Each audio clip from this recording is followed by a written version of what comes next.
여러분 안녕하십니까? 이가혁 라이브 이가혁입니다. 이른바 여론조사 대납 의혹 피의자인 오세훈 서울시장과 참고인인 명태균 씨가 서울시 국감장에서 대면했습니다. 어떤 말이 오갔는지 잠시 후 짚어보겠습니다.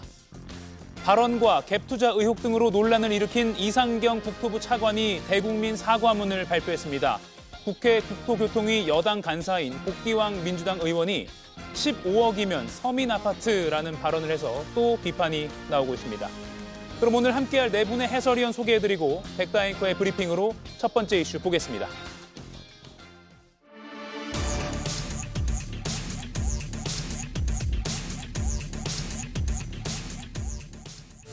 어제는 김건희 씨 재판에, 오늘은 서울시 국정감사에 출석한 명태균 씨. 오세훈 서울시장과의 대면을 앞두고 선전포고를 했습니다.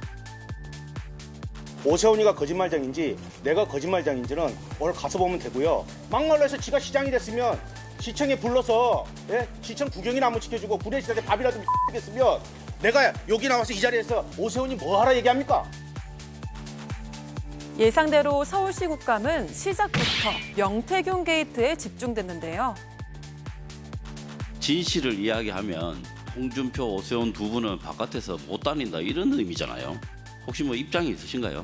저 사람은 거짓말에 굉장히 능한 사람입니다. 네. 서울시장 보궐선거를 둘러싼 불법 여론조사, 대납 의혹의 당사자인 두 사람. 국감장에서는 치열한 공방이 펼쳐지고 있습니다. 서울시의 행정을 감시하기 위한 서울시 국감장에서 오늘 언론의 주목을 받은 인물은 명태균 씨였습니다. 명태균 씨가 등장하니까 카메라들이 다 몰렸고요. 그러자 일부 의원들이 대통령이냐 이런 식으로 비꼬는 말을 하는 것도 언론에 포착이 되기도 했습니다. 오세훈 서울시장과 명태균 씨가 국감장에서 공방을 주고받은 모습 좀 더 듣고 오시죠. 어떤 부분 때문에 거짓말쟁이라고 생각하시는지 아니 구체적으로 생각해 말씀해 보십시오. 주시죠. 교도소에 구속돼 있었습니다. 그래서 저는 TV나 뭐 이런 휴대폰이나 뭐 인터넷을 할 수가 없어요. 그래서 오세훈 시장이 고발을 했습니다. 저는 지금도 오세훈 시장이나 홍준표를 고발한 게 한 개도 없어요. 아니 같이 일을 하면서 도왔는데 무슨 고발을 해요, 쫀쫀하고로. 여태까지 저를 두 번 만났다, 아니다, 내쫓았다, 캠프에 어떻다, 다 거짓말 아닙니까? 몇 번 만나셨어요 그러면? 7번 만났어요. 7번. 예. 대질신문에서 제가 밝히고 싶은 게 많습니다. 그걸 여기서 미리 제 미천을 이용할 이유가 없기 때문에 의원님 안 하신 걸로 말씀에 알겠습니다. 제가 답변을 자제할 자. 수밖에 없다는 점. 김희정 의원님, 일단 명태균 씨 주장 들어보면 그간에 언론에 알려진 것에서 크게 달라 보이진 않습니다. 네, 더 추가적인 내용은 없었던 것 같고요. 예. 이미 다 작년부터 계속 나왔던 이야기를 오늘 실질적으로 두 사람이 대질신문처럼 국감장에서 만나서 했다는 것만 차이가 있는 것 같습니다. 그런데 이거를 이제 여론조사 비 대납 의혹의 피의자다 이렇게 말씀하셨는데 또 그렇게 알려져 있는데 오세훈 시장이 예. 저는 여론 조작 부분도 들어가 있다고 생각합니다. 왜냐하면은 여론조사를 13번 하고 그다음에 그 후원 회장이라고 알려져 있는 김한정 씨가 3,300만 원을 대납했다는 사건 아닙니까? 예. 그런데 명태균 씨 주장대로 7차례 만났고 그다음에 나경원을 이기는 여론조사가 필요하다 이렇게 얘기를 한 거 아닙니까? 이미 알려져 있다시피. 그래서 이거는 이기는 여론조사가 필요하다는 것은 조작이 들어갔을 개연성이 매우 높은 발언이거든요. 그런 점에서 이거는 단순히 조사 비용 대납뿐만이 아니라 여론 조작까지 포함되는 그런 거기 때문에 훨씬 더 심각해질 수 있다, 문제가. 그렇게 보여지고요. 예. 이거는 어떤 의미에서는 11월 8일 날 특검이 두 사람을 다시 소환을 했기 때문에 특검에서의 대질신문의 전초전 같은 그런 느낌이었다고 생각합니다. 예, 홍석준 의원님. 네. 잠시 수면 아래로 좀 가라앉아 있었는데 다시 이 여론조사 대납 의혹 수면 밖으로 드러나는 것 같습니다. 그런데 저는 서울시 국감에 사실은 뭐 굉장히 많은 일을 좀 논의도 하고 뭐 비판도 하고 논쟁을 해야 되는 자리에 예. 특검에서 대질 예정인 명태균 씨를 불러서 하는 게 맞느냐 기본적으로 그런 생각이 듭니다. 왜냐하면 국정감사 및 국정조사 관련된 법률에 의해서도 명시적으로 수사나 재판에 관여할 수 없다고 했는데 특검 대질 신문을 앞두고 이렇게 하는 것 자체가 저는 민주당에서 상당히 좀 내년 서울시장을 앞두고 오세훈 시장을 어떻게 보면 좀 정치적으로 좀 압박하기 위한 카드가 아니냐 그런 생각을 하고, 두 번째는 이게 과연 뭐 큰 문제가 되겠느냐 이런 어떤 생각합니다. 왜냐하면 조금 전에 우리 김 의원께서 뭐 조작 말씀을 하셨습니다만은 사실 비공개 여론조사는요, 그 조작할 이유가 하등의 이유가 없습니다. 그 다음에 또 두 번째는 당시에 2021년 서울시장 보궐선거는 잘 아신 것처럼 박영선 의원도 아주 손쉽게 오세훈 시장이 있고, 당내 경선에서도 오세훈 시장이 굉장히 좀 유리한 어떤 구도를 점하고 있었습니다. 그렇기 때문에 처음부터 오세훈 대세론이 형성된 상황에서 사실 오세훈 시장이 무리를 할 필요 없었고, 특히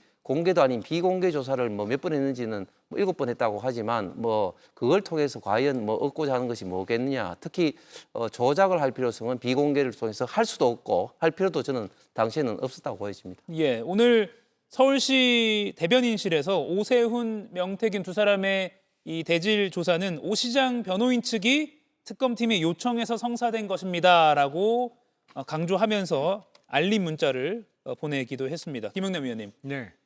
다음 달 8일에 두 사람이 이제 특검에서 대질 신문을 하게 되는데 한 번으로 끝날까요?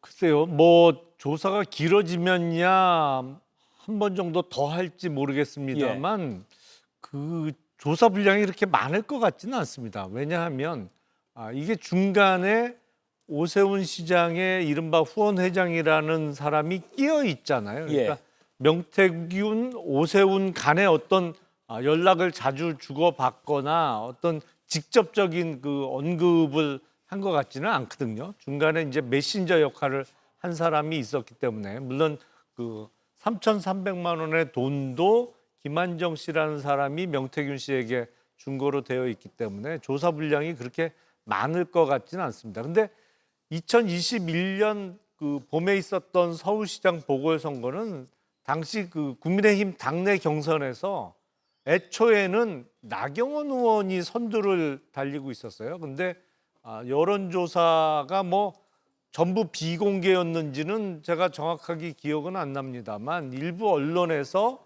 오세훈 후보가 돼야 더 많이 이기는 것처럼, 아니면 이길 가능성이 높은 것처럼 언론 보도가 이루어지면서 당내 경선에서 오세훈 당시 후보가 나경원 후보를 제끼고 최종 후보가 되고, 때마침 그때 이른바 LH의 임직원들이 내부 정보를 이용해서 부동산 투기를 했다는 게 사건이 터지면서 뭐 쉽게 이기는 선거가 됐습니다만, 사실은 당내 경선이 거의 본선 성격을 가지는 경우였기 때문에 이런저런 뭐 이기는 여론조사 결과가 좀 필요했던 거 아닌가라는 생각이 듭니다. 예, 정광재 의원님, 여론조사 대납 의혹 어떤 게 핵심이 될까요?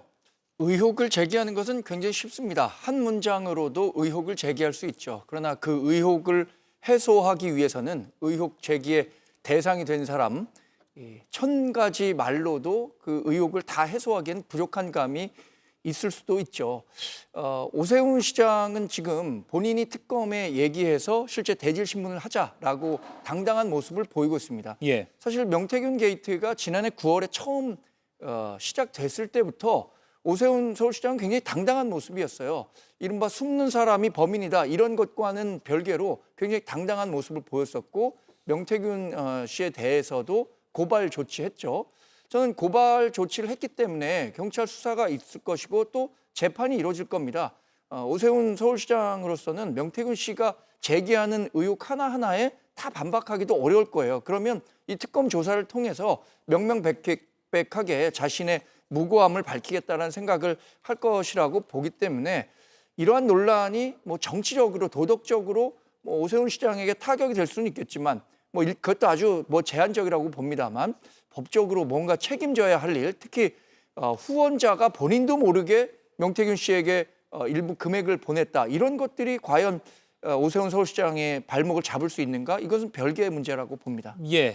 오늘 서울시 국감장에서 명태균 씨가 오 시장이 과거 내 앞에서 울었다라고 주장을 하니까 계속 눈길을 주지 않던 오 시장이 피식 이렇게 웃는 모습을 보였다, 이런 언론 보도도 확인이 됐습니다. 그리고 어제도 명태균 씨가 뉴스에 계속 등장을 했습니다. 어제는 김건희 씨의 3차 공판의 증인으로 출석했기 때문인데요. 대체로 김건희 씨는 법정 안에서 명태균 씨를 쳐다보지 않고 외면했다라고 전해지고 있습니다. 그러면서도 명태균 씨가 공천 개입 의혹 연관성을 부인하니까 김건희 씨가 고개를 끄덕였다, 이런 장면도 묘사를 한 그런 기사를 통해서 확인할 수가 있었습니다. 김은하 위원님, 네. 지금 명태균 씨와 김건희 씨는 이 공천 개입 이 부분에 관해서는 서로 유리한 증언을 하고 있는 그런 상황인 거죠? 그렇죠. 서로 그 도움이 되는 얘기를 하고 있는 거죠. 예. 지금 그 부분에 있어서는 정치자금법 위반의 문제가 있는 것이죠. 근데 저는 지금도 잘 이해가 안 되는 게 검찰도 그렇고 특검도 그렇고 이 공천 개입 부분에 관해서 왜 업무방해죄로 기소를 안 했는지, 이거는 지금도 의문입니다. 그러니까 정당에 공정하게 이루어져야 할 공천 심사 업무를 방해한 것, 그게 뭐 외압을 썼던 아니면 허위 조작된 여론조사를 이용했건 업무방해죄로 기소가 되는 게 오히려 더 명쾌할 것 같은데, 예. 사실은 명태균 씨의 어제 같은 그 법정 증언 내지는 진술 때문에 전반적으로 명태균 씨의 주장의 신뢰성이 많이 떨어지는 겁니다. 그러니까 이게 본인의 유불리에 따라서 좀 말을 바꾸는 거 아니냐. 예. 뭐 항상 이렇게 일관되게 진실만을 얘기하는 것은 아닌 거로 비춰지는 측면이 있거든요. 예. 그러니까 이게 뭐죠? 콩으로 메주를 쓴다 그래도 고지곳대로 안 들리는 그런 측면이 있거든요. 그래서 좀 일관된 모습을 보여주면 좋겠는데 그런 면을 기대하기는 조금 힘든 캐릭터가 아닌가 싶습니다. 예. 사실 언론에서 너무 주목하는 거 아니냐라는 그런 자성이나 비판도 있기도 했습니다. 김건희 씨가 어제 건강상의 이유로 먼저 퇴청을 했고요. 명태균 씨가 정치적 공동체 언급을 들은 적이 있다라는 진술을 한 게 기사에도 보도가 됐는데요. 윤석열과 김건희가 지분 5대5의 정치적 공동체였다는 발언을 한 사실이 있나라고 하니까 있다라고 했습니다. 이거는 어떻게 봐야 됩니까? 이거 논평을 좀 짧게 들어볼까요? 이게 되게 주목되는 기사는 아니었는데 그 기사에 조금씩 포함되는 수준이었는데 한번 짚어볼게요. 5대5 정치적 공동체, 어떤 맥락에서 나온 건가요? 아니, 그러니까 이거는 명태균 씨가 얘기한 바가 있었잖아요. 예. 그러니까 둘이서 인사권, 공천권이권 나눠 먹기로 했다라는 거예요. 이 윤석열, 김건희 씨 부부가. 예. 그러니까 이제 그런 점에서, 그러니까 아까 그 법정에서 공천 개입 의혹에 대해서 김건희 씨는 모른다라고 얘기했던 그 부분하고도 또 배치되는 증언 아니겠습니까? 예. 그러니까 김건희 씨 나간 다음에는 또 말을 바꾼 셈이 돼버렸어요. 결과적으로는. 그런데 선거 이런 거 모른다라고 얘기를 했습니다만 그거는 본인의 어떤 혐의를 조금 벗기 위한 그 법정에서의 진술 같이 그 특검에서의 진술 같아 보이고요. 예. 왜냐하면은 이제 그렇게 되면 본인도 그 공천에 개입을 한 셈이 되고 그동안 저희가 전화 녹취록으로 상당 부분 다 확보된 그 진술들이 있고 저희가 들은 것도 있잖아요. 이를테면 강혜경 씨가 얘기한 바가 있잖아요. 여론조사 비용 3,500만 원인가 받으러 갔는데 돈은 못 받고 김영선 공천을 받아왔다. 이런 진술이 있었잖아요. 예. 그리고 김건희 씨가 막 녹취를 통해서 얘기 다 했고 누구한테도 얘기했고 이런 것들을 직접 명태균 씨가 통화했다는 그런 얘기도 다 진술이 확보가 된 바가 있기 때문에 김건희 씨 앞에서는 이렇게 부인한 듯 하다가 또 나가고 나니까 5대5로 나눠 먹기로 했기 때문에 또 그게 신빙성 있는 상황이다라는 거를 또 주장하는 것처럼 보이기 때문에 이 말이 사실이라면은 그동안 공천 개입한 것, 매간 매직한 것 다 이해가 되잖아요, 자연스럽게. 이 예. 공천 개입과 관련해서 아마 김건희 씨가 공천에 개입했다. 그래서 국민의힘의 공천 업무를 방해한 업무 방해 뭐 이런 것들과 관련해서 확인하려고 이 질문을 한 것 같은데 예.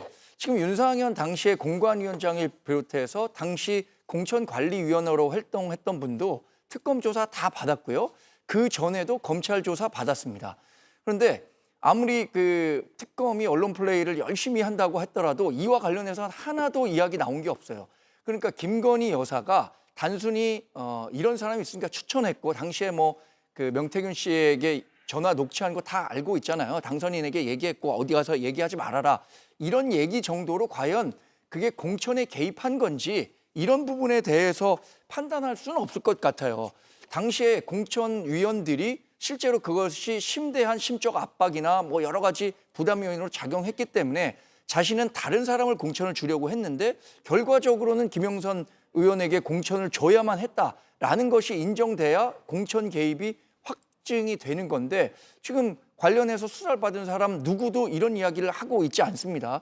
그래서 이것이 과연 공천 개입과 관련해서 김건희 여사가 확실하게 혐의가 있다. 이것을 증명하기엔 굉장히 어려운 질문 아닌가 이런 생각도 듭니다. 아니 저는 그 좀 전에 앵커도 말씀하신 것처럼 지금 언론이나 여론에서 너무 명태균 씨에 대한 관심이 많은 것 같습니다. 왜냐하면 사실 명태균 씨가 사실은 뭐 캠프에서 저도 뭐 캠프를 처음부터 끝까지 있었습니다만은 별다른 역할을 하지를 않았습니다. 그럼에도 불구하고 너무 관심이 많아서 또 본인이 계속해서 떠들고 있죠. 본인이 뭐 마치 뭐 대단한 존재인 것처럼 떠드는데 그래서 작년 하반기부터 명태균 관련된 그 언론이 많아서 제가 이런 프로그램에서 그 제가 비유를 했죠. 그 대선 캠프에 큰 산에 본인이 나무 한 그루 심은지 모르겠는데 그거 가지고 전체 나무를 다 뭐 심은 것처럼 그래 떠드는 것은 아니다 이렇게 이야기하니까 저한테 전화가 왔더라고. 예. 하면서 막 하면서 아니 그러니까 저는 저런 어떤 사람의 말을 믿고 특검에서 그 지분 이야기를 대통령과 김건희에서 지분 이야기를 하고 이런 것들이 하나의 좀 넌센스 같이 보입니다. 오늘도 전화 오는 거 아닙니까? 지금 국감장에 있기 때문에 아마 이거 못 볼 수 있을 것 아니 같습니다. 명태균 씨라는 사람이 어떤 무슨 대단한 전문적인 지식을 갖고 있거나 아니면 정치권에 있어서 뭐 탁월한 식견을 갖고 있는 건 전혀 아니라고 저도 생각을 합니다만 사실은 그렇게 최고 권력자 뭐 대통령 후보 내지는 당선자 나중에 뭐 대통령 취임한 이후에도 아니면 그 영부인과도 새벽이 됐건 수시로 그렇게 전화를 하거나 연락을 주고받으면서 실제로 결과를 만들어내고 또 지금 창원에 계획됐던 국가산업단지의 그 어떤 위치라든지 장소까지도 그때 보면 명태균 씨가 세다는 게 아름아름 소문이 나니까 시청의 간부들이 명태균 씨한테 보고를 하잖아요. 산업단지 조성과 관련해서 위치라든지 면적 같은 거를. 그러니까 저도 뭐 캠프에 있었습니다만 이거는 최고 권력자 바로 옆에 있는 사람도 알지 모를지 정도로 그런 게 바로 실력자죠. 왜냐면 공식 라인에서는 안 드러나지만 실제로는 영향을 크게 미쳤으니까 그런 게 뭐랄까요. 이른바 비선 실세였던 거야 틀림없는 사실 아닌가 합니다. 예, 윤석열, 김건희가 5대5 정치적 공동체였느냐 이 발언에 더 나아가서요. 어떻게 보면 비슷한 맥락입니다. 2023년 9월에 김건희 씨가 경복궁을 방문했을 당시에 임금님의 의자죠. 어좌 또는 용상이라고도 합니다. 이 어좌에 앉았었다는 그 정황을 두고 정치권에서 오늘도 후폭풍이 이어지고 있습니다. 여야를 막론하고 비판이 잇따르고 있는데요. 박지원 의원은 왕좌에 오르겠다는 망상이다라고 발언을 했고요. 김종혁 전 국민의힘 최고위원은 무속에 심취한 것 같다. 왕의 기운을 생각했던 것 같다. 이렇게 추정을 하기도 했습니다. 홍석준 의원님, 어좌 착석 뭐 논란이라고 하겠습니다. 어떻게 보셨습니까? 어디에 주목을 하십니까? 예, 일단 당시에 이제 그 UAE 대통령 이제 일행 부부가 왔을 때 어떤 뭐 관련된 어떤 그 영부인으로서 있던 그 역할 내지는 UAE 부부의 어떤 뭐 안내라든지 그런 어떤 역할에 대한 어떤 사전 답사 차원에서 저기 보이는 이배용 국가교육위원장이 이제 총장도 하셨지만 사학자 출신으로서 이 분야에 또 조회가 있어서 같이 이제 그 사항은 이제 본 것 같습니다. 그런데 뭐 이유야 어쨌든지 간에 그 의자에 앉았다는 것은 주의치 못했다는 것은 어떤 명백한 어떤 사실인 것 같고 뭐 그럼에도 불구하고 뭐 그거 가지고 뭐 임금이 되리는 어떤 그런 것은 또 너무 또 지나친 이야기인 것 같습니다. 예를 들면 김정숙 여사처럼 뭐 그 대통령 전용기를 혼자 타고 그 타지 말로 가는 그런 경우는 진짜 어떻게 보면 좀 대통령을 대행하는 그런 거였지만 이것은 뭐 어떻게 보면 좀 준비하는 어떤 그런 과정에서 했는 것인데 이걸 가지고 마치 뭐 용상 내지는 또 뭐 대통령 뭐 왕이 되는 운운 이렇게 하는 것은 너무 좀 확대 해석한 것 같이 보입니다. 확대 해석이라고 평가하셨는데 혹시 김윤정 의원님? 손바닥에 왕자 쓸 때 알아봤다 이런 얘기가 나오고 있는 것 같고요. 이 상황을 놓고 지금 뭐 경복궁 포함해서 11차례, 12차례 여기저기 궁을 다 돌았다는 거 아닙니까?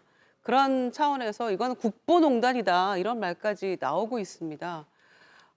게다가 최재형 목사 그 디올백 전달했던 예. 하고 그 녹취록 대화 가운데 영상을 통해서 알려진 바에 따르면 본인이 남북 통일에도 힘쓰겠다고 하지 않았습니까?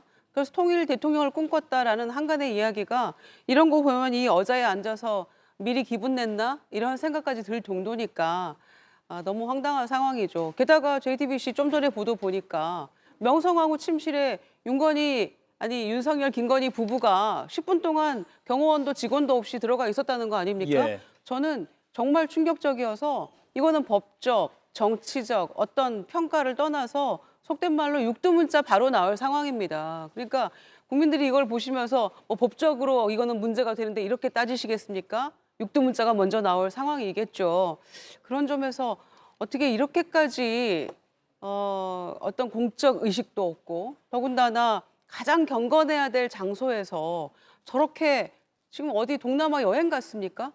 저런 모습, 저런 사진들 너무 충격적이고요. 게다가 이배용 국가교육위원장은 올라가겠다고 해도 말려야 될 위치에 있는 분 아니신가요? 예. 그런 점에서 권유했다고 또 올라가는 사람이나 앉는 사람이나 그걸 권유했다고 하는 이배용 전 총장이기도 하죠. 교육자로서 이게 맞는 것인가 싶습니다. 정말 어디까지 우리가 국민의 울분을 토해야 될 이런 사건들이 계속 나올 것인지 정말 궁금합니다. 예, 김유정 의원 방금 언급한 JTBC 단독 보도가 지금 화면에 저희가 띄워드린 이 내용입니다. 명성황후 침실에 윤석열, 김건희 부부가 다른 수행원 없이 들어가서 둘러봤다. 국가유산을 사유화했다는 논란이 하나 더 추가가 됐습니다.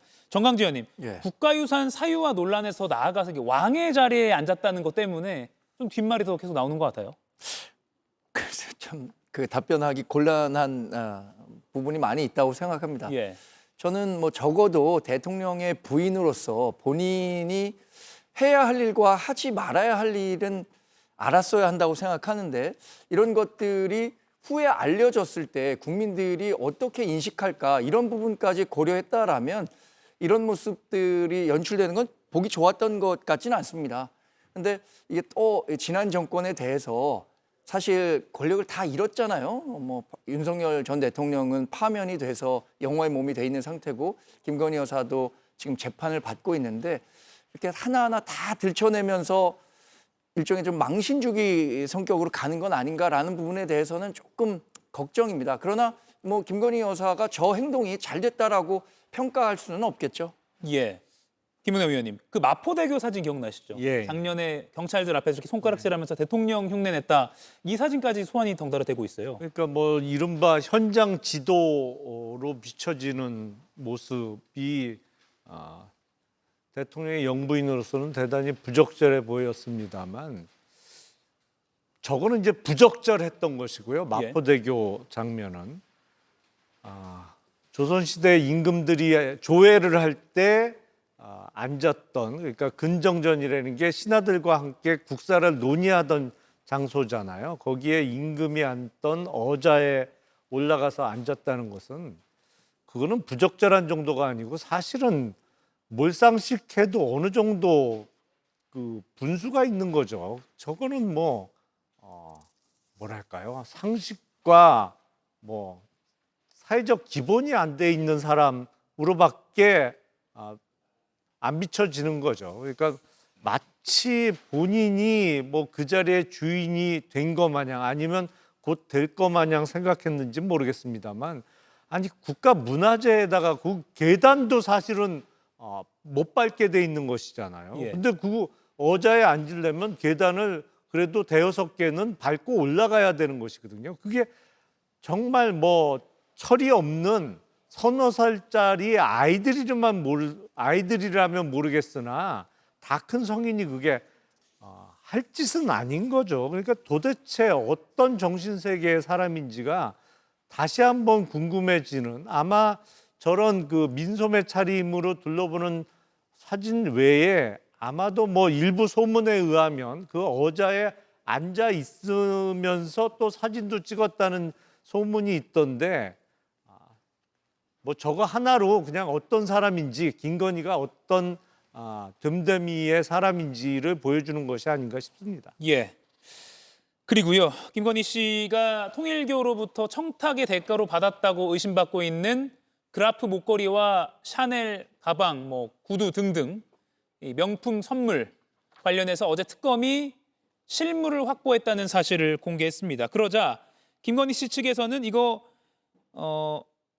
제출 과정이 좀 의심스럽다. 김건희 씨가 이걸 받았다는 사실이 확인되지 않았다. 또는 뭐 회유에 의해서 건진법사가 특검에 제출한 거 아니냐 등등 여러 가지 의문을 제기하면서 반론을 제기하고 있습니다. 홍석준 의원님 네. 어떻게 보십니까? 네, 그러니까 이게 조금 이상한 게 건진법사가 그동안에는 통일교로부터 김건희 여사에 전달하라고 해서 이제 받았는데 잃어버렸다. 이렇게 검찰은 진술을 하다가 이제 재판을 받으면서 이걸 제출했죠. 근데 이거를 제출을 하면서도 사실은 여러 가지 좀 지금 의문스러운 게 과연 그러면은 이거를 그 김건희 여사한테 애초부터 준 적이 있었느냐 이런 것부터 해서 좀 따져봐야 될 문제 같은데, 그리고 지금 재판부에 제출을 하는 것은 결국은 이제 뭐 본인은 이제 완전히 이제 책임에서 이제 벗어나기 위해서 이제 그런 것 같은데, 그래서 뭐 폴리바겐이다 이런 이야기도 나오는 것 같습니다만은 예. 애초에 건진법사가 이 말하는 거라든지 이런 것들이 계속 지금 바뀌어지고 있고, 그리고 지금 이런 뭐 샤넬 또 뭐 신발, 그라프, 목걸이 뭐 등등등 또 이제 뭐 잃어버렸다고 하다가 또 제출하는 이런 어떤 걸로 봤을 때 굉장히 지금 건진법사 전성배 씨에 대한 어떤 은행들에 대해서는 재판정에서 좀 더 명백하게 좀 가릴 필요가 있다고 봅니다. 예, 김영남 의원님, 네. 플리바게닝 가능성은 어떻게 보세요? 플리바게닝 가능성도 없지 않죠. 수사를 하다 보면 뭐 수사 협조를 받아내기 위해서 이런저런 사실상 일종의 뭐 협상 같은 거를 할 수 있는데, 물론 이제 영미법에는 법률상 제도적으로 플리바게닝이라고 할 수 있도록 명문의 규정과 제도가 갖춰져 있습니다만 예. 우리는 그런 법조문이나 제도가 마련돼 있는 것은 아니고 사실상 하는 거죠. 근데 할 말 없을 때 꼭 저런 시비 걸죠. 이거 어떻게 확보했냐? 아니면 이 사람이 왜 갑자기 말을 바꿔서 수사에 협조하기 시작했냐? 무슨 압력을 받았거나 아니면 회유를 받아서 수사기관 쪽에 넘어간 거 아니냐? 뭐 공범 중에 일부가 별다른 변명을 하기가 어려울 때 꼭 그런 시비를 겁니다만, 아니 플리바게닝을 했다고 해서 그게 위법인 건 아니거든요. 예. 전혀. 뭐 예를 들어서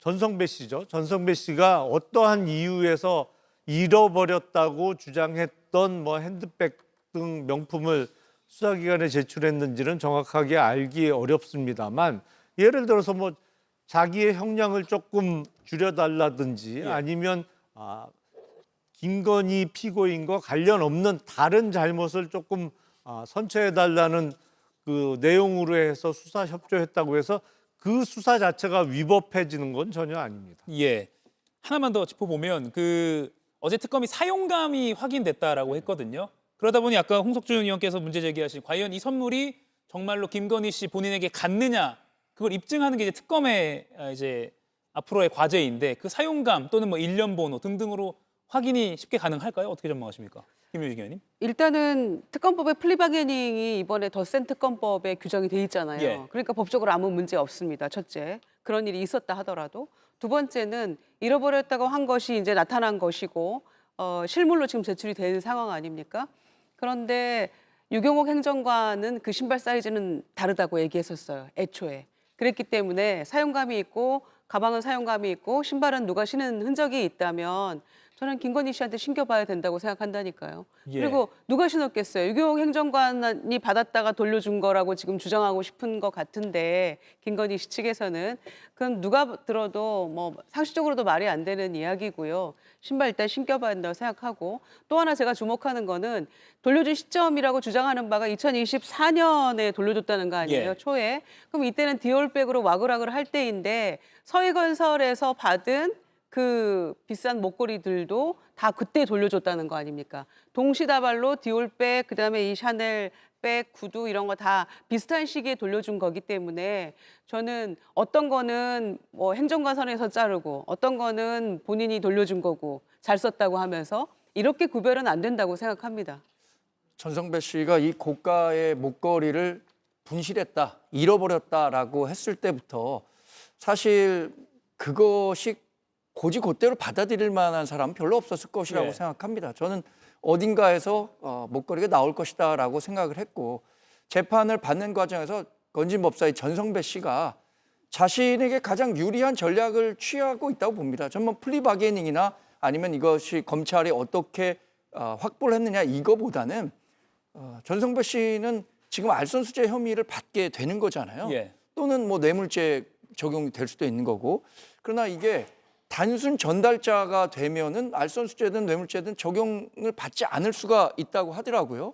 그러니까 전성배 씨로서는 어떻게 생각하면 이익 공동체로서 김건희 여사와 가까이 지냈을 수 있죠. 그러나 지금은 그 이익 관계가 다 이제 끝났기 때문에 아마 가장 자신 본인에게 유리한 그 법적 전략을 그러니까 법정 전략을 마련한 게 뭐 반납하고 이거 언제 돌려받았다 이렇게 얘기하는 거 아니겠습니까? 결국에는 이봉관 서희건설 회장도 그 목걸이 왜 반납했겠습니까?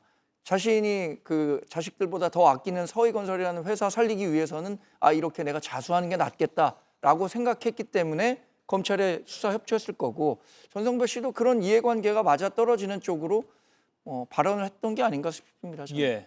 반클리프 목걸이였죠, 서희건설이. 네. 너무 브랜드가 많아서. 예. 특검 수사 초기부터 떠들썩하게 했던 그 뭐 샤넬, 명품 목걸이 등이 드디어 특검의 실물이 확보가 됐습니다. 앞으로 공판 과정에서 또는 추가 수사 과정에서 이게 어떻게 규명이 될지 잘 지켜봐야 될 것 같습니다. 다음 이슈는요, 백다 앵커의 브리핑 먼저 보고 또 추가로 토론해 보도록 하겠습니다. 백 앵커 나와주시죠. 내란 중요 임무 종사 혐의를 받고 있는 박성재 전 법무부 장관이 내란 특검에 재소환됐습니다. 구속영장 재청구 방침 밝힌 데 대해서 좀 어떻게 보셨는지. 조사받으러 가서 조사 시에 충실히 답변하겠습니다. 네, 그 개헌 관련해서 관건은 구속영장 기각 사유의 쟁점이 됐던 위법성 인식 여부인데요. 그동안 법무부 관계자 증언을 토대로 12.3 그날 밤 박 전 장관의 행적을 재구성해온 특검. 통상적인 업무였다는 박 전 장관의 주장을 이번에는 깰 수 있을까요? 네, 오후 3시에 박성재 전 법무장관이 내란 특검에 출석해서 지금 이 시각 조사를 받고 있습니다. 구속영장 기각 후에 관계자의 증언을 추가로 확보하고 특검은 혐의를 다져왔다 이렇게 설명을 했는데요. 김유정 의원님. 네. 이번에 이제 재청구는 할 것이 거의 확실시되고요. 위법성 인식을 특검이 규명할 수 있을까 이게 관건이거든요. 예, 그러니까 저희가 그 내란 사태 이후에 또 헌재에서 판결 이후에 그 전에 한 번 놀랐고요. 구속 취소 때 한 번 놀랐고 그다음에 한덕수, 박성재 이 두 사람의 구속영장이 기각됐을 때 정말 국민들 충격이었거든요. 왜냐하면 박성재 전 장관의 경우에는 이상민 행안부 장관이 지금 구속 상태로 재판받고 있는데 그보다 훨씬 죄질이 나쁘다, 더 중하다 이렇게 판단을 했던 차였는데 영장이 기각되고 심지어는 뭐 위법성 인식형이 피의자가 취한 조치가 실제로 뭐 위법인지 아닌지 다퉈봐야 된다라는 어떤 재판부의 인식에 굉장히 충격을 받았잖아요. 그런데 이제 오늘 조사하고 또다시 영장 청구할 것으로 뭐 확실시 돼 보이는데 실제로 보십시오. 그러니까 계엄에 대한 설명을 다 들었잖아요. 미리 모인 그 장관들, 총리, 뭐 이상민 뭐 등등 해가지고 미리 모여서 다 들었고 또 포고령 같은 문건도 CCTV 통해서 다 미리 본 것처럼 안주머니에서 꺼내는 장면도 나왔고 또 실제로 계엄 그 국무회의 끝나고 나서 과천청사로 가는 길에 본인이 뭐 뭔가를 더 추가로 알아보지도 않고 그때 여기저기 막 전화 걸어서 지시한 거 아닙니까? 그리고 교정본부장인가를 통해서 수용 인원 여력이 얼마나 되는가라는 그 전화 통화한 다음에 3,600명 정도 됩니다. 가능합니다라는 문자 받고 또 그거 다 삭제하고 이런 일련의 과정들이 있는데 오히려 이상민 전 장관보다 훨씬 더 중하고 하부에서 이게 실행이 지시가 되고 실행되고 이 과정이 훨씬 더 본격적으로 이루어진 이 모습을 통해서 구속은 확실하다 이렇게 느꼈는데 아니었단 말이죠. 그러니까 이번에는 추가적으로 이런 것들을 좀 더 확실하게 보완을 해서 영장은 다시 한번 청구될 것 같고요. 더군다나 더 중요한 거는 본인이 포고령 미리 알았죠. 또 검사 출신의 법무부 장관인데 그게 불법이라는 거를 몰랐다는 얘기입니까? 첫째. 두 번째는 그리고 나서 과천청사에 가가지고 법무부 간부회의 소집한 거 아닙니까? 그때 적어도 최소한 3명의 실국장들이 이건 위헌입니다. 포고령도 문제가 있습니다. 이렇게 얘기를 했다는 거잖아요. 계엄 자체가 불법입니다. 이렇게 얘기를 했는데도 들은 척도 안 했다는 거죠. 그런데 이게 위법한지 아닌지, 위헌인지 아닌지 이런 거를 몰랐다. 그런 이유에서 영장을 기각했다는 것은 정말 있을 수 없는 일이고 법적 상식적으로도 도저히 이해가 안 되는 상황인 거죠. 그래서 확실하게 그런 부분들이 추가로 보완이 됐기 때문에 저는 두 번째 청구에서는 반드시 발부가 되는 것이 맞다고 봅니다. 홍석준 의원님. 예, 지난번 구속영장 기각이 될 때 그 다툼의 소지가 있다고 판사가 법관이 판단을 했죠. 그런데 사실 그 이후에 뭐 달라진 것이 있는가 생각해 보면 별로 달라진 게 없습니다. 왜냐하면 뭐 구속의 상당성이라든지 도주 증거인멸의 염려 뭐 이런 거는 뭐 당연히 한 것이고 좀 전에 포고령 이야기를 했는데 만약에 포고령 읽은 것 자체가 구속이 돼야 된다는 어떤 그런 논리라면 왜 그러면 그 지금 박성재 법무부 장관 이외에 다른 장관들에 대해서는 지금 뭐 구속영장 청구를 하지 않는 겁니까? 그래서 결국은 지난번에 특검에서 그 박성재 법무부 장관에게 구속영장 청구한 것은 뭐 교정시설이라든지 출입국 관리소라든지 그런 걸 통해서 이제 아주 뭐 적극적으로 관여를 했다 뭐 이런 건데 뭐 거기 분야에 대해서는 보통 어떤 평상시에 업무를 했다 이런 어떤 박성재 법무부 장관의 어떤 주장이 당시 이제 그 판사에 이제 받아들여진 거 아니겠습니까? 그런데 이번에 새롭게 글쎄 그 특검이 어떤 주장과 어떤 증거를 새롭게 드러낼지는 모르겠습니다만은 지금 현재 상황으로 봐서는 그때 상황과 크게 달라질 그런 결정적인 증거는 없는 상황이기 때문에 새롭게 또 구속영장 청구의 변화가 있을 것 같지는 않습니다. 예, 김유정, 홍석준 두 분의 전망 완전히 엇갈리는 상황입니다. 경향신문에 따르면 승재현 법무부 인권국장이요. 당시 박성재 법무부 장관이 실국장 회의에서 포고령 위헌성을 지적하는 의견을 듣고도 아무 말 하지 않았다. 이런 내용이 보도가 됐습니다. 그리고 특검은 당시 국무회의 CCTV 영상에서 박성재 전 장관이 주머니에서 양복 주머니에서 뭔가 문건을 꺼내는 장면을 확보한 걸로 알려졌는데 이 문건이 포고령이 적시된 그 문건일 가능성도 배제하지 않고 있습니다. 김영남 의원님. 네. 아직 이 문건이 뭔지는 100% 확인 안 됐는데 네. 포고령이 담겨 있다면요. 네. 이걸 보고 위헌성을 또는 위법성을 인지하지 못했다. 법률가가 인지하지 못하면 그것도 문제 아닙니까? 아니 근데 포고령 뭐 일체 정치 활동을 금지한다로 시작하는 포고령이 위헌이고 불법적인 거는 뭐 명백합니다만 포고령을 받는지 안 받는지를 떠나서 기본적으로 비상계엄 선포 자체가 위헌이거든요. 우리 헌법에는 명확하게 규정되어 있습니다.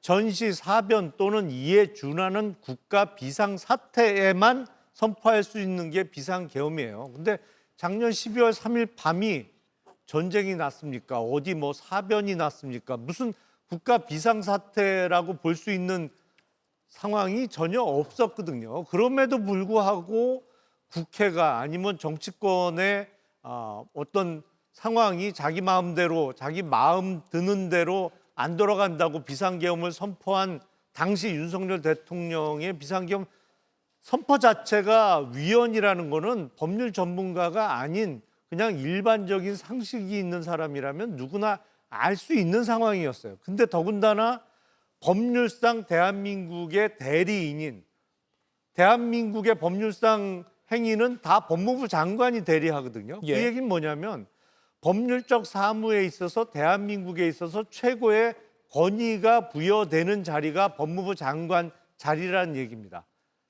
그 당연히 법률 전문가임을 전제로 하는 것이죠. 근데 그 법무부 장관이 비상계엄 선포 자체에 대해서 위법성이 있다고 생각 못할 수도 있다라는 전제하에 영장이 기각된 게 저도 법조인 된 지 지금 30년 좀 넘었습니다만 저도 깜짝 놀랐어요. 정말 그 법원의 영장 기각 사유는. 그래서 1차 기각 사유가 도대체 이해가 안 되기 때문에 뭐 어떠한 특별한 증거가 더 첨부될지 여부는 모르겠습니다만 아마 다른 법관의 판단을 받아보면 1차 구속영장 기각과는 좀 다른 결론이 날 가능성이 높지 않을까라는 생각을 해봅니다. 예, 지금 이 시각 박성재 전 법무장관 내란 특검에 출석해서 조사를 받고 있습니다.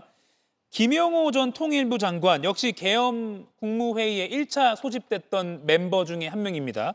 김영호 전 통일부 장관이 참고인 신분으로 최근에 조사를 받았는데 여기서 국무회의 시작 전에 대통령실 관계자로부터 문건을 받았고 그중에 포고령을 읽은 것 같다. 전공의 처단, 많이 기억하실 겁니다. 전공의 처단 그 부분이 있었죠. 이런 표현이 신기하다는 생각을 했다. 이렇게 특검에 참고인 신분으로 나가서 진술을 했다는 겁니다. 정광재 의원님, 예. 이 진술로 따져도 박성재 전 장관에게는 불리한 상황 아닙니까? 뭐 김영호 전 통일부 장관의 진술만 놓고 보면 박성재 장관이 이번에 구속영장 심사를 다시 받을 때 불리하게 작용할 수밖에 없다고 생각하는데 첫 번째 구속영장이 기각됐을 때 한 얘기가 홍숙준 의원 말씀하신 것처럼 이 위법성을 인식하게 된 경위, 시점 이런 것과 관련해서 다툼의 소지가 있다고 했어요. 그래서 불구속 수사의 원칙에 따라서 이제 구속영장을 기각시켰는데 지금 특검이 이번에 박성재 전 법무부 장관을 다시 불러서 확인하려고 하는 것도 이런 위법성을 언제 인식하게 됐느냐 이런 것들을 확인하는 거 아니겠습니까? 예. 지금 여전히 박성재 전 장관은 대통령이 계엄 선포한 이후에야 그 위법성을 알았기 때문에 이런 주장을 하고 있는 거 아닙니까? 그래서 뭐 김용남 의원님 말씀하신 것처럼 다른 판사에게서도 이런 판단을 받아볼 필요는 있다고 생각합니다.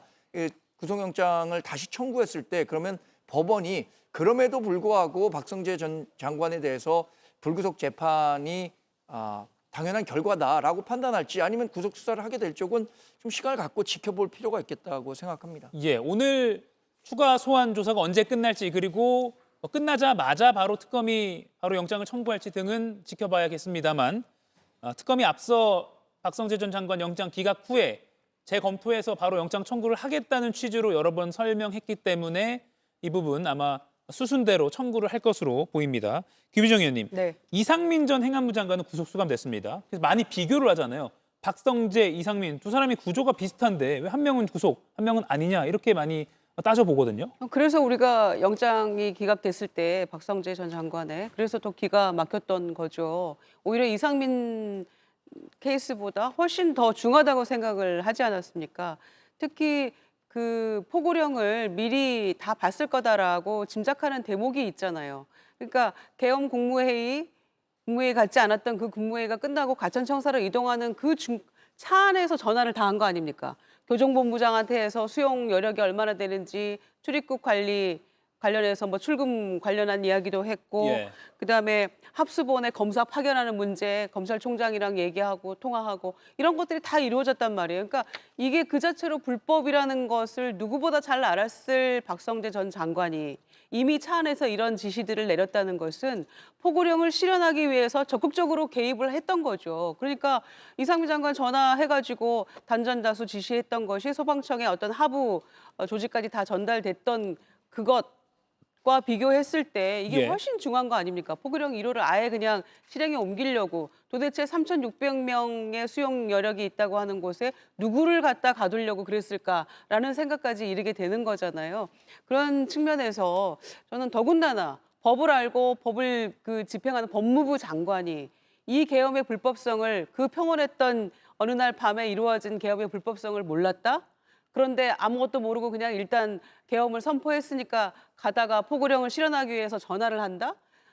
이게 문제가 없다라고 판단하는 사법부라면 정말 문제가 심각해지는 겁니다. 그런 점에서 자리를 박차고 나왔고 사표 내고 나왔던 류혁 전 법무부 감찰관이 박성재 케이스는 한덕수와 이상민의 중간쯤 되는 정도의 범죄 혐의가 있다, 예. 문제가 있다 이렇게 지적을 하는 것 저도 전적으로 동의를 하고요. 그런 점에서 거짓 증언으로 구속을 피했던 한덕수 전 총리와 박성재 법무부 장관은 판사의 저는 잘못된 판단이라고 생각합니다. 그런 점에서 구속을 피했는데 1차, 저는 2차에는 반드시 구속이 되어야 된다고 생각합니다. 예.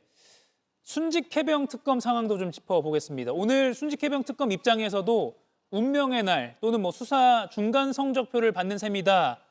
이런 말이 따라 붙습니다. 최상병 사망 사건 관련해서 그 구명 로비 의혹에 연루된 피의자 7명에 대해서 오늘 구속영장 심사가 끝났거나 지금 진행 중입니다. 오전부터 착착 진행이 됐고요. 아마 오늘 밤부터 내일 새벽 사이에 이 7명 발부 여부가 계속 속보로 전해질 것 같습니다. 김현ang 위원님, 네. 오늘 이종섭 전 국방장관부터 대대장까지인가요? 쭉 7명이 하루에 영장 심사를 받게 됐는데 네.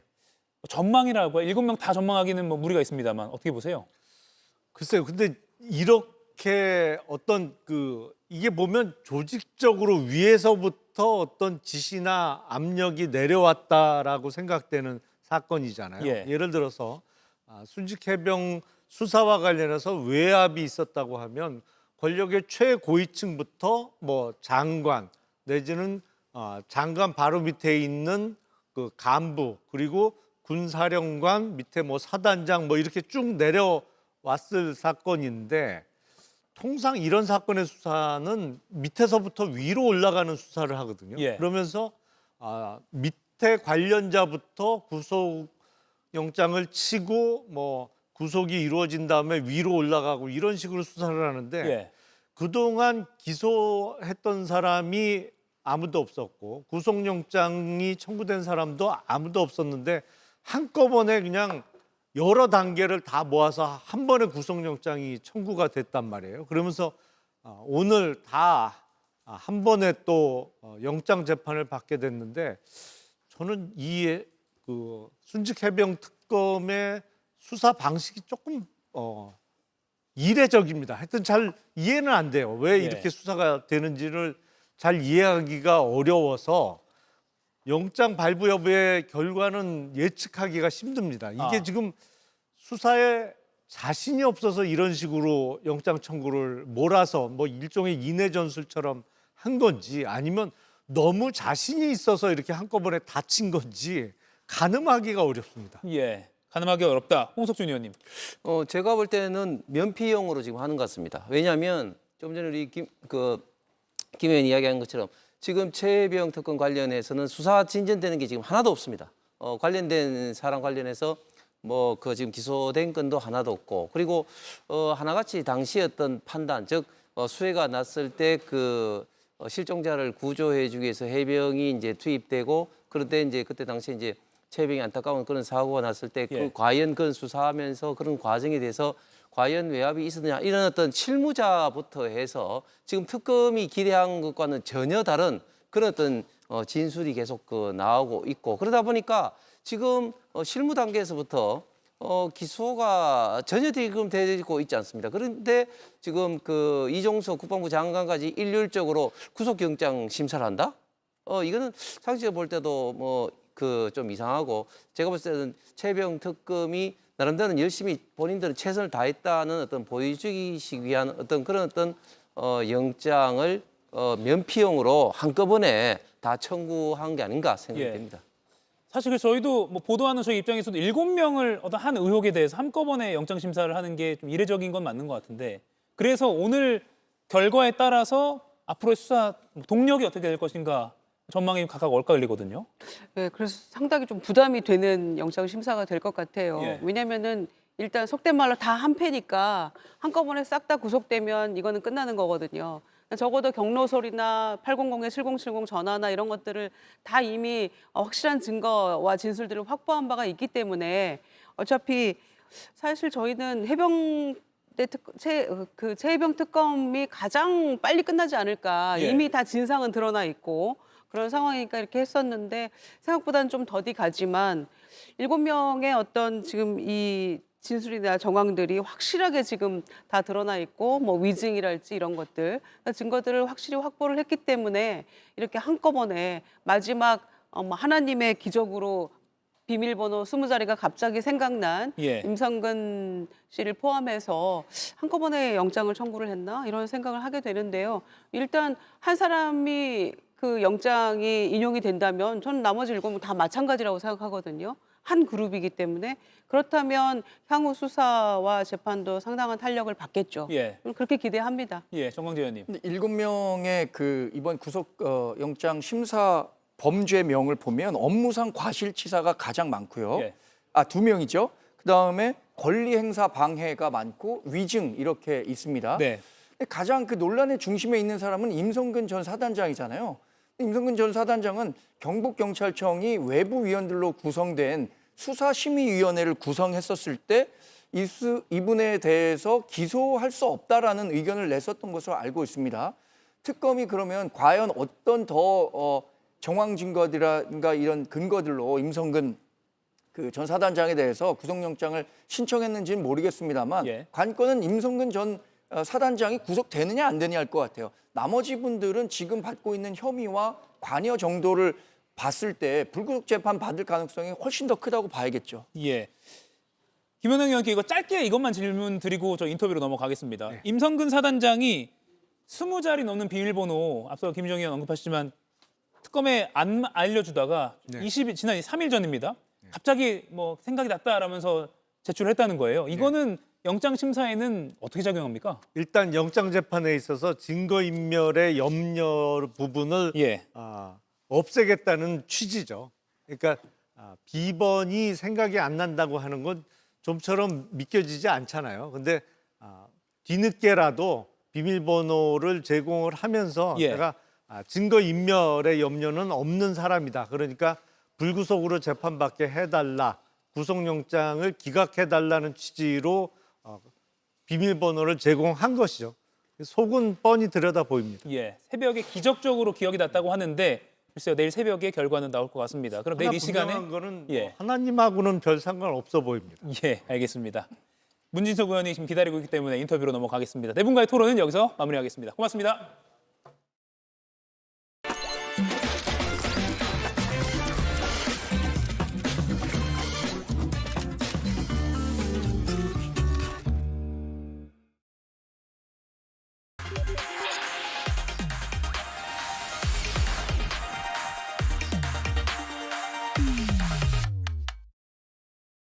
좀 더 깊이, 더 자세히 들어보는 더 인터뷰 시작하겠습니다. 이재명 정부 첫 국정감사가 2주차 중반입니다. 15 부동산 대책을 포함한 여야의 공방이 가열되고 있습니다. 국회 운영위 여당 간사이자 민주당 원내 운영수석 부대표인 문진석 의원과 이야기 나눠보겠습니다. 어서 오십시오. 네, 안녕하세요. 안녕하세요. 네. 오늘 신문 보셨으면 아실 것 같은데 뭐 여야를 불문하고 국정감사에 대한 평가가 굉장히 좀 박합니다. 뭐 막말, 고성 이런 언론 보도가 연일 나오고 있는데 지금까지의 국정감사 좀 총평을 해준다면요? 예, 저희 더불어민주당은 당초 이번 국정감사를 예. 내란 청산, 민생개혁 국감으로 이렇게 치르겠다라는 기조로 임했는데 예. 그 기조를 차질 없이 유지하고 있다. 반면에 국민의힘은 사실은 국정감사라는 것은 야당의 시간이잖아요. 야당의 시간인데 그 자기들의 기회를 활용할 수 없는 딜레마에 빠져 있다. 국정감사에 열심히 하면 할수록 예. 윤석열, 김건희의 내란의 잔재와 국정농단의 흔적들이 나오기 때문에 국정감사를 애초부터 파행으로 끌고 가기 위해서는 욕설, 뭐 이런 뭐 정쟁, 뭐 이런 예. 식으로 끌고 가면서 국정감사를 아예 무력화시키는 전략으로 이렇게 치르고 있는 거 아닌가 이런 생각이 듭니다. 그렇게 분석하시는군요.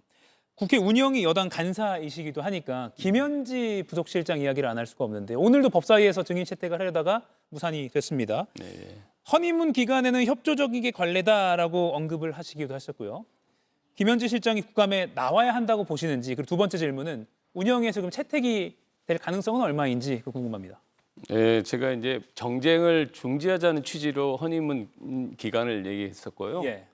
김현지 부속실장인가요? 네, 부속실장의 국정감사 출석 문제는 좀 다른 문제인 것 같아요. 그래서 야당에서 김현지 부속실장이 반드시 꼭 나와서 뭔가 들어봐야 되겠다. 예. 이게 합리적인 근거를 가지고 제시한다고 한다면 마다할 이유가 없다.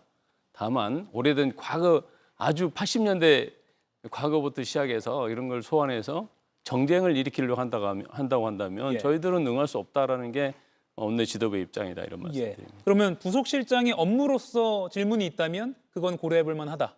부속실장의 업무라는 것은 사실 이제 국감 대상이 아니었습니다. 사실 그동안에 그렇죠. 예. 관례적으로. 예. 다만 이제 총무비서관으로 한 3개월 정도 근무를 했는데 예. 총무비서관으로 근무하면서 예를 들어 인사라든가 예산 문제 뭔가 전행이 있었다든가 문제가 있었다고 한다면 그 근거를 제시하면 네. 못할 이유는 없다. 저는 그렇게 봅니다. 예. 최민희 과방위원장도 오늘 언론 보도에 많이 오르내렸습니다. 지난 20일에 과방위 국감에서 MBC에 대한 업무 보고 자리에서요. 자신이 등장한 그 MBC 보도, 정확히 말씀드리면 지난 19일에 MBC가 보도한 고석 막말에 파행만 막장 치닫는 국감 이런 제목의 보도인데요. 이게 사실과 다르고 좀 자극적으로 다뤘다라는 지적을 하면서 MBC 보도본부장을 퇴장시킨 일이 있었습니다. 그 기자협회에서는 명백히 언론의 독립을 침해하는 행위 이렇게 비판 성명을 내기도 했는데 문 의원님은 이거 어떻게 평가하시는지 궁금합니다. 당에서 사실 걱정을 많이 하고 있습니다. 예. 그 보도에 대해서 보도된 문제를 일일이 이렇게 따지는 게 적절한 것이지 걱정하고 있고 또 좀 심각하게 우려를 갖고 보고 있다 이런 말씀드립니다. 예, 당에서 심각하게 우려를 갖고 보고 있다. 예. 그러면 뭐 추가적인 어떤 입장 표명이나 뭐 원내대표 차원의 입장 표명 이런 것도 좀 검토가 되고 있는 겁니까? 아마 원내대표님이 최민희 위원장님을 만나서 경의를 아마 들어보지 않을까 싶습니다. 예. 그래서 경의를 듣고 아마 의견을 표명하지 않을까 이런 생각합니다. 예, 알겠습니다. 오늘 계속 뭐 신문 아침에 사설로도 많이 뭐 보수 진보 할 것 없이 이렇게 나오고 해서 이 부분을 좀 짚어봤습니다. 김병기 원내대표가 최민희 과방위원장에게 직접 좀 경의를 좀 물을 것으로 보인다 이렇게 정리를 하면 되겠군요. 네. 알겠습니다. 그리고 심각하게 당청에서도 보고 있다. 집값 발언으로 국토부 1차관이 오늘 아침에 대국민 사과를 했습니다. 유튜브를 통해서 했는데요. 이건 먼저 그 사과 내용을 좀 보고 이야기 더 나눠보겠습니다. 네, 보시죠. 부동산 정책을 담당하는 국토교통부의 고위공직자로서 내 집 마련의 꿈을 안고 열심히 생활하시는 국민 여러분의 입장을 충분히 헤아리지 못했습니다.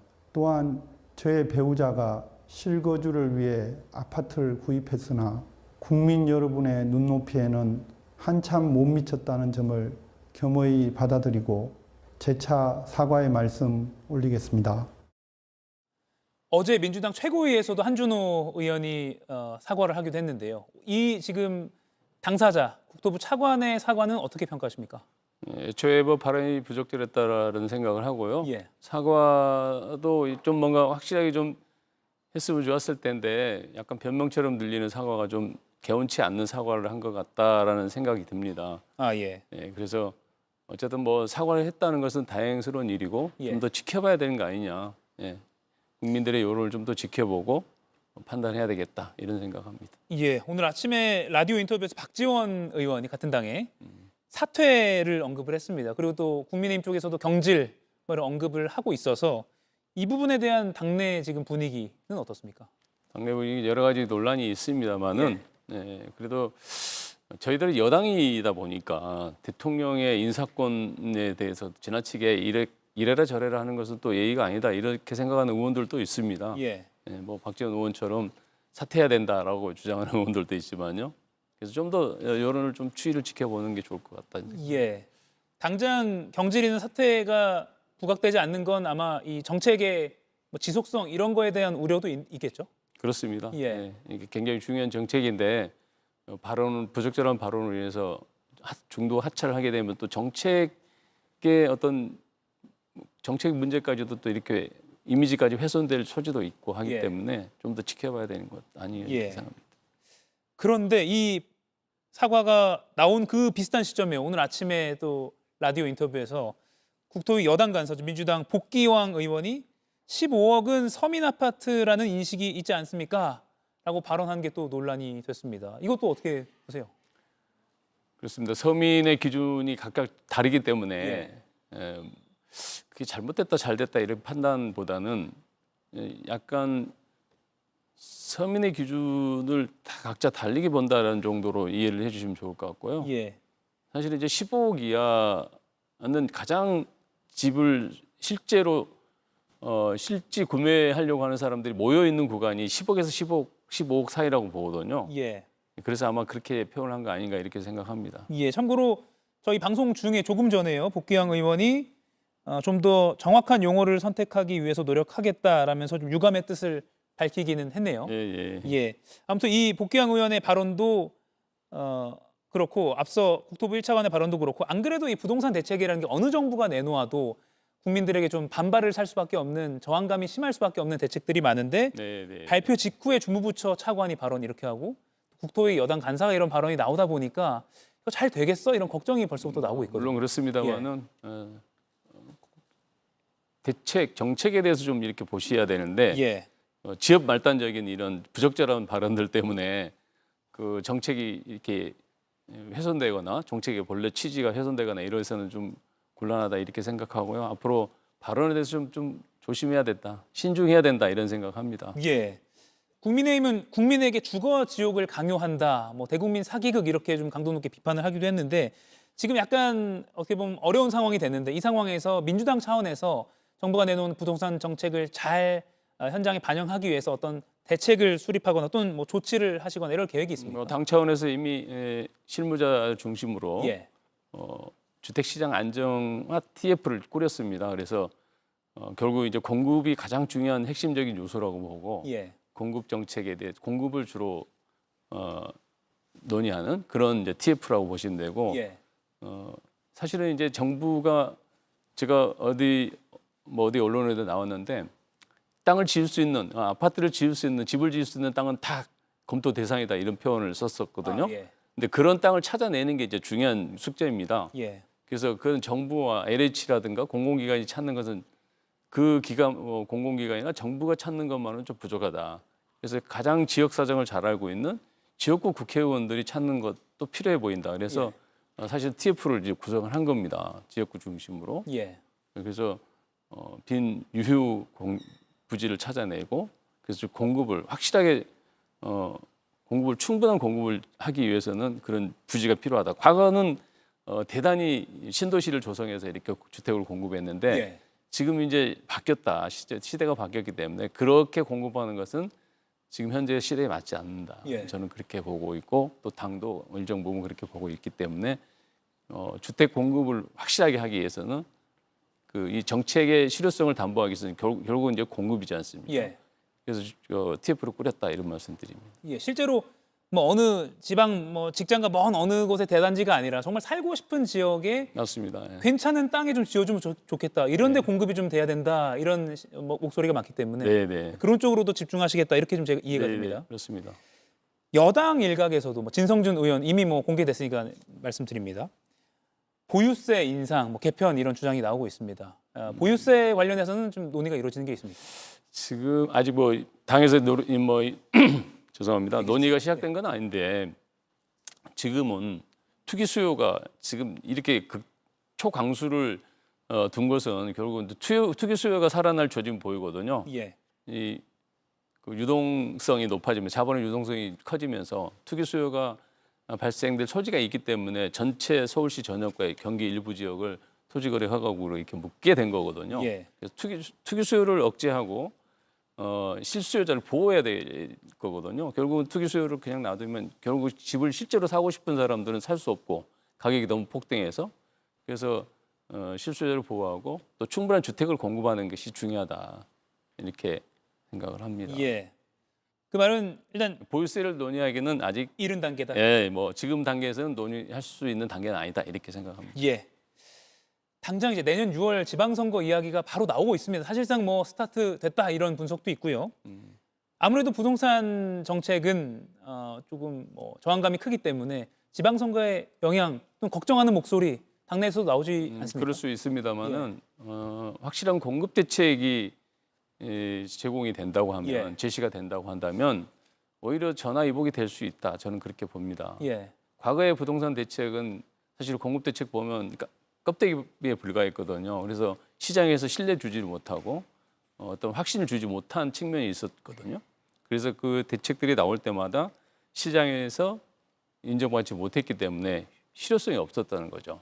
근데 이번에는 공급 대책이 확실하게 나오면 네. 지방선거에도 오히려 불리한 게 꼭 아닐 수 있다. 이런 전화위복이 될 수 있다. 네, 그렇게 생각합니다. 알겠습니다. 국토위이시니까 부동산 거래 신고법, 주택법 개정하는 입법 발의를 문 의원께서 직접 하셨습니다. 네, 네. 이 서민들이 아무래도 집값 상승, 뭐 거래 과열 이런 걸 가장 더 걱정하고 있기 때문에 이걸 억제하기 위한 취지로 제가 이해가 되는데 그런 과열 또는 집값 폭등 어떤 게 핵심입니까? 이걸 컨트롤하기 위해. 제가 이 법을 개정한 것은 공급과 예. 투기 수요를 억제하기 위해서 이 법을 이제 발의를 한 건데요. 결국은 부동산의 그 폭등을 막을 방법은 예. 금융 정책이라든가 또는 뭐 거래 방법, 거래 투명성을 높이고 예. 또는 이제 그것도 부족하다고 한다면 투기 수요에 대한 세무 조사까지 진행하면 집값은 확실히 잡힐 수 있다. 저는 그렇게 봅니다. 예. 결국은 그 동인 자체를 좀 근절해야 되는 예, 예. 그런 취지로 제가 읽힙니다. 그리고 더 중요한 건 주택 공급입니다. 예. 충분한 공급 대책이 뒤따르지 않으면 사실은 이 대책들이 효과를 보기가 쉽지 않는 거죠. 예. 공급을 거의 한 10차례 언급하셨는데 워낙 시간이 길게 소요가 되기 때문에 좀 피부로 와닿는 좀 발빠른 패스트 트랙으로 진행되는 뭐 이런 걸 또 기대하는 목소리가 있거든요. 사실 이제 주택이라는 것은 뭐 짧은 시간에 제품을 만들어내는 거 좀 다르기 때문에 예, 그렇죠. 시간이 필요합니다. 물리적 시간이. 그래서 그 물리적 시간을 최대한 단축시키는 것이 이제 필요하죠. 예. 그래서 이제 여러 가지 법을 이제 개정하려고 준비하고 있다고 합니다. 정부도. 예, 그럼 뭐 절차를 조금 간소화할 수 전사 있는. 간소화하고 용적률을 좀 올린다든가 뭐 이런. 예. 알겠습니다. 원내 지도 보시니까 사개특위 이야기도 좀 여쭤볼게요. 네, 예. 사법개혁안을 사개특위 차원에서 발표를 했습니다. 정청래 대표는 근데 이 사개특위안과 별도로 재판 소원을 또 추진하겠다라고 밝혔는데 이 추진 계획, 시간표가 좀 짜인 게 있습니까? 뭐 이번 국회 내에 뭐 어떤 걸 사법개혁안 중에 재판 소원도 포함이 된다는 말씀을 드리고요. 아 예. 5개 개혁안 플러스 재판 소원도 개혁안에 들어간다. 사개특위 개혁안에 들어간다. 그리고 이거는 뭐 정기국회 내에 예. 처리할 수 있도록 노력한다. 이렇게 계획을 잡고 있습니다. 예. 다만 다른 뭐 재판관 증언 아니면 뭐 영장 발부 전 신문 이런 것은 조금 이야기가 나왔던 사안인데 법원평가제라든가 그렇죠. 대법관 추천제라든가 재판 그런 소원은 것들은, 조금은 생소해서 공청회나 또는 토론이 더 필요한 거 아닌가라는 시각이 그래서 이제 공론화 과정을 거쳐서 예. 당론으로 추진하겠다. 추진되도록 노력하겠다. 이게 이제 우리 당의 입장이라고 보시면 될 것 같습니다. 당론으로 확정은 아니고 추진하도록 노력하겠다. 네, 당대표의 입장이다. 네. 알겠습니다. 국민의힘은 바로 또 이재명 대통령을 언급을 했습니다. 이 대통령 사법 리스크 해소용 재판 소원제다 이런 비판을 내놨는데 일각에서는 또 대통령 재판 뭐 재개되는 거 아니야 이런 우려도 나오고요. 어떻게 보십니까? 뭐 대통령 재판이 재개되기는 좀 어려울 것 같고요. 현실적으로 이재명 대통령의 사법 리스크 해소라고 하는 비판을 하는 국민의힘은 지난 4년 동안 이재명 사법 리스크라는 프레임으로 정말 우려 먹었잖아요. 근데 지금도 여전히 그 용어를 쓴다는 게 너무 좀 신기한 일이고 예. 실상은 뭐 이재명 대표 사법 리스크라고 하지만 최근에 대장동이라든가 대북송금 이런 것들은 핵심 증인들의 증언이 바뀌고 있잖아요. 명백한 조작 기소, 정치 검찰의 조작 기소였다. 그래서 이건 무죄가 확실하다. 어느 누구도 이제 그렇게 보고 있기 때문에 예. 그런 부분들을 염두에 두고 하고 있지 않다. 다만 기본권이라든가 위헌적 요소의 판결을 했을 때 국회는 입법에 대해서 헌법재판소의 판단을 받거든요. 국가도 마찬가지입니다. 정부도 처분에 대해서 헌법재판소 판단을 받습니다. 근데 사법부만 그 판결에 대해서 어떤 판단을 받지 않아요. 예. 그래서 이거는 입법, 사법 행정 이 정부의 삼권이 있잖아요. 예. 삼권이 모두 누군가로부터 판단을 받아볼 필요가 있다. 이게 이제 삼권 분립의 원칙에 좀 충실하는 거라고 보고 예. 헌법 정신에 충실할 수 있다 이렇게 봅니다. 예. 참고로 제가 아까 언급해드린 그 대통령 재판 재개 전망은 조갑제닷컴 대표가 자신의 페이스북에 올린 글이라는 점도 참고로 말씀드립니다. 예. 같은 맥락에서요. 국민의힘에서도 공방을 벌이는 것 중에 하나가 대법관 증언도 이거 이재명 대통령이 20명 넘게 임명하는 거 이거 결국 자신의 사법 리스크 해소용 아니야? 이런 주장을 또 하고 있거든요. 그건 시간적으로 맞지가 않죠. 왜냐하면 매년 4명씩 늘리기 때문에 예. 임기가 거의 다 돼야지만이 22명이 채워지고 예. 또 새로운 대통령도 또 22명을 똑같이 임명할 수 있거든요. 예. 그래서 시간적으로 물리적으로 맞지 않는 주장이고 다만 재판받을 권리, 그러니까 대법이 뭐 이거는 사실 대법관 증원 문제는 조희대 사법부가 이게 자초한 일이다 저는 그렇게 봅니다. 왜냐하면 7만 쪽의 기록을 대법관들이 보지도 않고 이게 판결을 내렸다는 건 의심을 받고 있잖아요. 그래서 좀 더 대법관 수 늘려서 모든 국민이 충실하게 재판을 받을 수 있는 권리를 확보하자 이런 차원에서 대법관 증원 문제를 저희들이 들고 나온 거고 그걸 예. 법안으로 이렇게 한 거죠. 예. 4명씩 매년 증원이 되는 거니까 소부가 하나씩 늘어난다 이렇게 보면 되겠네요. 그런 거죠. 예. 알겠습니다. 캄보디아 사태 이야기도 좀 짚어보겠습니다. 여쭐 게 많습니다. 네. 예. 캄보디아 사태 관련해서 정성호 법무장관이 독립 몰수제, 그러니까 뭐 유죄 확정 전에라도 그렇습니다. 바로 범죄 수익을 몰수할 수 있는 이걸 좀 입법을 해달라고 국회에 요청을 했습니다. 이 여야가 이전 어느 정도 공감대가 형성이 되어 있는 건가요? 여야가 아직 공감대 형성되지는 않았지만 예. 아마 공감할 것이다 이렇게 생각합니다. 독립 몰수제는 사전적으로 뭔가 피해를 예방하는 조치이지 않습니까? 예. 법원의 판결까지 기다리다 보면 이미 범죄 수익이라는 게 소진되고 이제 어디 청구할 데도 없고 이렇게 될 수도 있기 때문에 예. 사전적으로 미리 판결과 상관없이 범죄가 이제 입증이 되면 입법하다 입증이 되면 바로 수익을 환수할 수 있도록 이렇게 그래서 피해자를 구제할 수 있도록 예. 신속하게 그런 법이다 이렇게 보시면 되고 오늘 법무부하고 좀 협의를 했습니다. 아, 그런가요? 예. 법무부에서 좀 법안 내용을 좀 더 가져오고 저희도 또 뭐 저희랑 함께 원내 지도부와 함께 논의해서 법안을 발의하는 쪽으로 이렇게 논의를 했습니다. 아, 그렇군요. 법무부와 협의를 했다는 사실도 새롭게 확인이 됐네요. 네네. 독립 몰수제 이건 어쨌든 당 차원에서 속도를 내겠다 이렇게 저희가 보면 되겠네요. 네네 그렇습니다. 정기국회 내에 처리하겠다. 제가 오늘 아침 말씀을 드렸습니다. 예, 정기국회에 처리하겠다. 법무부와 협의를 했다. 알겠습니다. 김건희 씨 이야기를 좀 해보겠습니다. 네, 김건희 네. 씨 어좌에 앉았다는 새로운 주장이 나왔고 국가유산청에 따르면 역대 대통령 중에 어좌에 앉았던 사례는 없었다라고도 국감에서 확인이 됐습니다. 근정전에 있는 그 임금님의 자리. 당연히 그랬겠죠. 예, 이 누가 부분 어떻게 해석하세요? 어제에 앉을 생각을 하겠습니까? 어떻게 보셨습니까? 국가유산이고. 예. 근데 김건희를 그동안 뭐 V0, V1 뭐 이런 여러 가지 표현들을 썼잖아요. 예. 그래서 이게 그동안 하나의 증표다 이게 왕위인 것처럼 또는 왕비인 것처럼 이렇게 행동했다라는 것 하나의 증거다 저렇게 그렇게 봅니다. 예. 왕놀이 한 거죠. 국가유산 사적 공간도 아니고 국가유산에서 예. 그런 놀이를 했다는 것 자체가 그동안 3년 동안 어떻게 행동했는지를 보여주는 하나의 사례다 이렇게 생각합니다. 예. 박지원 의원은 윤석열 대통령에 이어서 다음 왕이 되겠다는 망상이다 이렇게 추정을 하기도 했고. 그런 얘기도 있었죠. 예. 대통령을 꿈꾼다. 예. 그런 얘기도 있었는데 충분히 공감 가는 얘기다 이렇게. 예. 이게 추정입니다만 그 무속 논란이 계속 전 정권에서 있었잖아요. 네. 그리고 뭐 손바닥에 왕자를 적고 토론에 나온 모습부터 시작해서 그런 행동 자체 그리고 왕 의자에 앉은 것도 뭐 그런 것과도 관련이 있다고 보세요? 뭐 그럴 수 있겠죠. 예. 그 자리에 앉으면 그 기운을 받는다 뭐 이런 약간 관념적인 예. 무속적인 그런 생각도 있었지 않았을까 생각합니다. 예.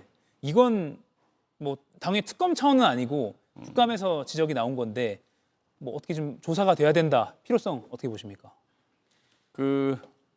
특별히 저희가 조사를 하다기보다는 이제 특검에서 예. 김건희 특검에서 하고 있으니 그것도 뭐 조사하지 않겠냐 이렇게 생각합니다. 이 사안에 대해서요. 예, 한번 지켜보겠습니다. 또는 국가유산청 차원에서도 조사를 해야 될 것 같습니다. 특검이 김건희 씨가 통일교로부터 받은 것으로 그동안은 추정됐던 목걸이, 샤넬백, 샤넬 구두의 실물을 확보했다고 합니다.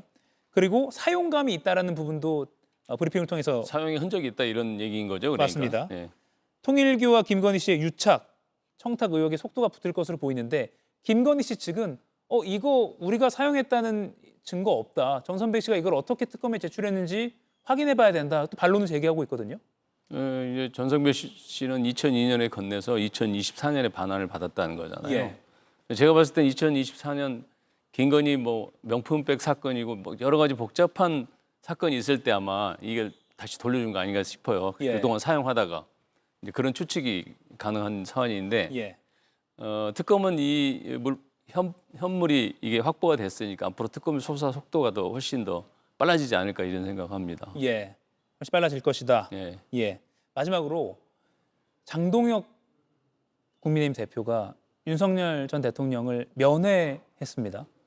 이 부분은 아마 공식 논평을 하신 걸로 알고 있는데 그렇습니다. 어떻게 예. 평가하십니까? 저희 당에서도 논평을 했습니다만은 윤 어게인 내란 정당을 자처한 거 아닌가. 예. 그래서 장동혁 대표는 원래 이제 아스팔트 99를 등에 업고 당 대표가 됐지 않습니까? 예. 그래서 극우 세력들과 여전히 인연을 끊지 못하고 여전히 당을 굉장히 위험한 지경으로 끌고 가고 있다. 저는 그렇게 봅니다. 예. 윤 어게인이라는 말이 다시 나오게 된 계기다. 그런 겁니다. 예, 알겠습니다. 국감 또 원내 운영 관련해서 바쁘신 와중에 직접 출연해 주셔서 고맙습니다. 예. 문진석 더불어민주당 의원과 함께했습니다. 고맙습니다. 네. 잘 나가는 메뉴 전부 타! 배민 푸드페스타! 기대해도 좋다!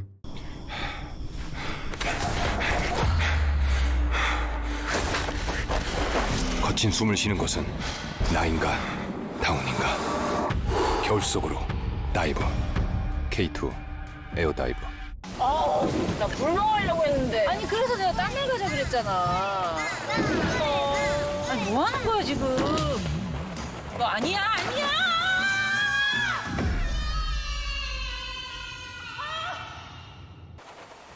때로는 그래서 가족의 모든 순간이 더 아름다운 걸지도. 비 또 오면 좋겠다. The Family SUV, the Kia EV5. Kia, movement that inspires. 이상경 국토교통부 1차관이 국민들에게 사과했습니다. 소득 쌓은 후 집 사면 된다는 발언에 대해선 내 집 마련의 꿈을 안고 열심히 생활하는 국민의 입장을 충분히 헤아리지 못했다고 했고, 배우자의 갭 투자 의혹에 대해선 실거주를 위해 구입했으나 국민 눈높이에 한참 못 미쳤다고 해명했습니다. 하지만 국토위 여당 간사의 라디오 인터뷰 발언이 또 논란을 키웠습니다. 15억 정도 아파트면 서민들이 사는 아파트라는 인식들이 좀 있지 않습니까? 15억 이하 주택에 대한 대출은 강화되지 않았다는 걸 설명하는 맥락이었지만 여론은 들끓었습니다. 문재인 전 대통령은 퇴임 후 부동산 정책을 돌아보며 무엇보다 정책의 신뢰를 잃었던 것이 뼈아프다고 자평한 바 있습니다. 고위 관료, 여당 정치인의 말 한마디가 그 신뢰를 순식간에 무너뜨릴 수도 있습니다. 오늘 한 컷이었습니다. 잘 나가는 메뉴 전부 타! 배민 푸드페스타! 기대해도 좋다!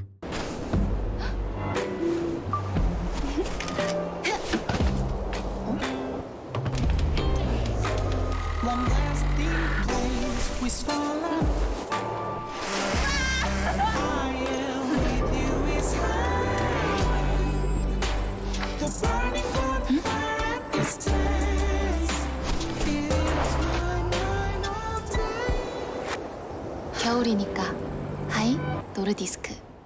우리 애가 좀 작은가? 나 때문에 안 크면 어쩌지? 언제까지 기성장을 고민할 거야? 키 크니까 아이클타임, 맛있으니까 아이클타임. 이제 훈이랑 아이클타임이에요. 아이클타임. 두드림. 바로 이어지는 JTBC 뉴스룸 예고해드리겠습니다. 왕의 자리에 앉았던 김건희 씨가 명성황후의 침실이자 시해를 당한 장소인 곤영합까지 들어간 사실이 드러났습니다. 윤 전 대통령과 함께였는데 통제구역이었지만 문을 열어달라고 해 출입한 것으로 확인됐습니다. 잠시 후 뉴스룸에서 자세히 전해드리겠습니다. 이가혁 라이브 오늘 순서는 여기까지입니다. 내일 오후 5시에 다시 뵙겠습니다. 고맙습니다.